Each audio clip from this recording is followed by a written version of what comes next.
Viral बा, लेकिन हम मनोज भैया के मुँहे सुनने रहे। अब मनोज भैया के मुँहे सुननी जब तो हम एक लाइन गा देनी भाई। अब यूट्यूब वाला लोग जुटेला तो चढ़ा देला। भोला बाबा आइल बनी हमार प्रिय दुलारे भाई बड़ भाई, लेकिन कि दिल जे बनावल पागले नु होई,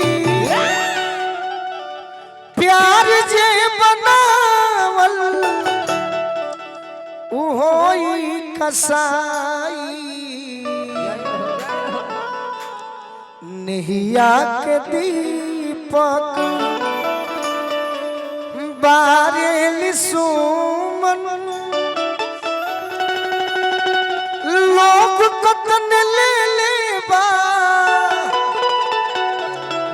अंगुरी जराई। पगले ए लाइन पर हम गौले रही साइड सॉन्ग दिल के दर्दिया। बाकी अभी हम एगो गीत तारा खाती गावत अभी सुनू भी वाला माइनरे बा।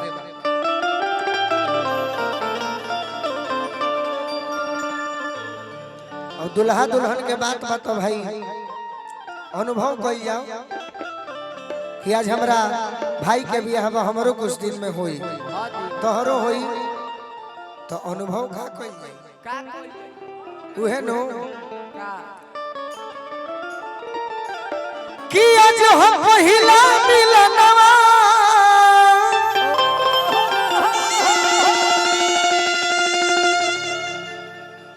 मिलल सजनी के सजनवा,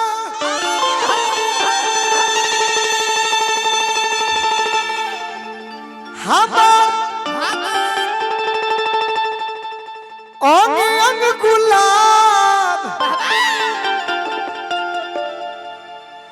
नियन खिलाल बा बदनवा।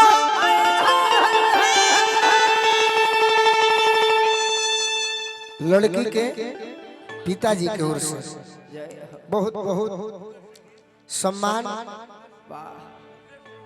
गार्जियन हमरा मुकेश सिंह जी, लड़की के पिताजी की ओर से बहुत बहुत स्नेह प्रेम मिलल। सुनी सुनी भगवान जन बिहान होके दी। ए भगवान कि आज राजा जी के कोरवे में जवान होके दी।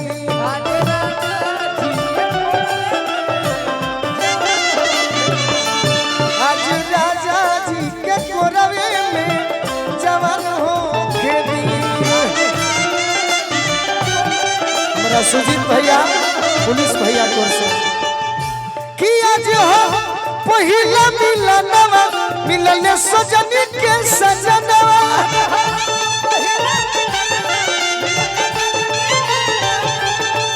हमारी अंग गुलाब नियन खिलल बा बदनवा।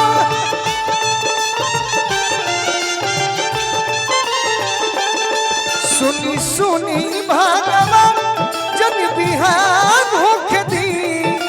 सुनी सुनी भगवान जन बिहान होके दी। आज राजा जी के कोरवे में जवान होके दी।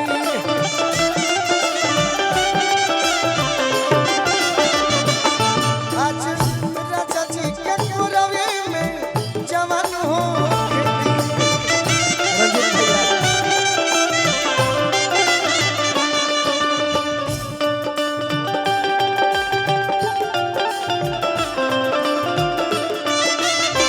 रंजीत भैया भैया नेताजी छोटू सिंह जी की ओर से बहुत बहुत आशीर्वाद। रंजीत भैया नेताजी की ओर से जय हो जय हो।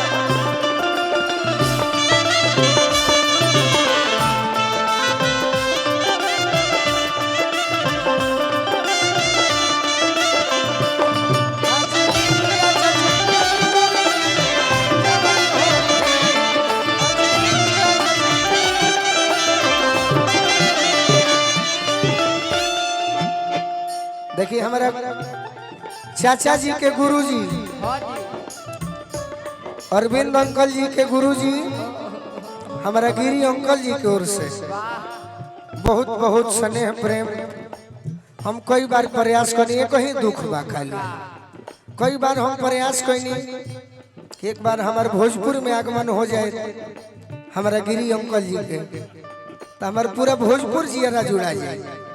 बाकी कोई बात ना आज जब जब हम मिलल बनी तो आशीर्वाद हमें मिलल बा। बाकी आज राजा जी के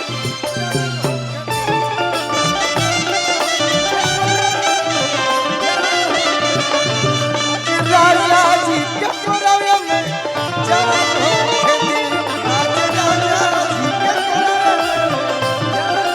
ए रानी और का लड़की को हती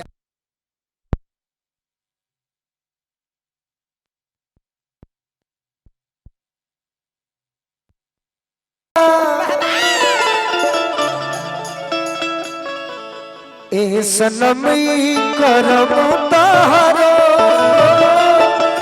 लागे खानदानी बा ए सनम करम तहरो लागे खानदानी बा जकरे से लभ कैलू ओकरे से परेशानी बा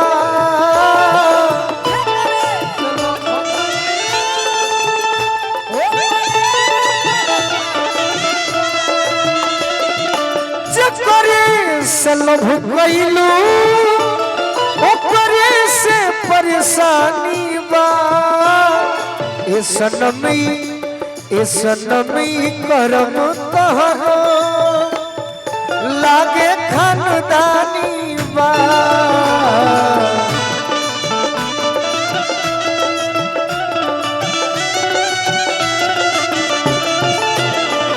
ए सनमी करम